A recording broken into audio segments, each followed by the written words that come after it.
আজকে বর্তমানে আমরা যখন যুবক, আমাদের বাবা মারা বয়স্ক হয়ে গেছেন, বৃদ্ধ হয়ে গেছেন।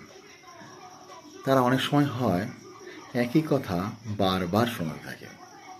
তাদের কোনো পুরনো কথা স্মৃতিচারণা করতে থাকে, যেখানে হয়তো তাদের কোনো একটা ক্রেডিট ছিল বা কোনো মুহূর্ত তৈরি হয়েছিল যেখানে তার নিজেকে একটু হলেও পাওয়ারফুল মনে হয়েছিল, একটু প্রধান মনে হয়েছিল। সেই সব ঘটনাগুলো তারা বারবার আমাদেরকে শোনাতে থাকেন, কারণ তারা নিজেরা আজকে বোঝেন যে তারা সংসারের একদম প্রধান কাণ্ডারি হিসেবে এখন আর নেই। তারা নিজেরা একটু হলেও ব্রাত্য হয়ে পড়েছে।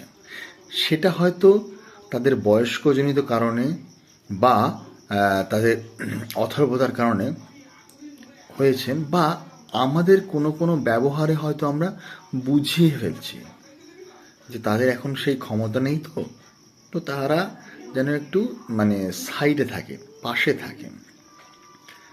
সেইগুলো তারা বুঝতে পারেন, কিন্তু তবুও যেহেতু সংসারের একসময় প্রধান কাণ্ডারি হিসেবে তারা থেকেছেন, সেটা মেনে নিতে পারেন না।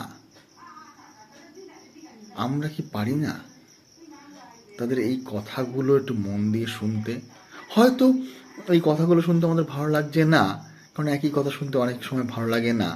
তবুও নিজের ইগোটাকে, নিজের এই ধরনের বুদ্ধিমত্তার যে ব্যাপারটা, সেটাকে একটু কিছুক্ষণের জন্য দূরে সরিয়ে রেখে আমরা কি পারি না তাদের এই কথাগুলোকে তাদের মতন করেই আবার যেন নতুন করে শুনছি ওই একটা কথা? আমার মনে হয় তাতে এনারা একটু হলেও আশ্বস্ত হবেন, একটু নিজেদেরকেও মনে করবেন যে তারাও বোধহয় আমাদের জন্য ততটাই প্রয়োজনীয়।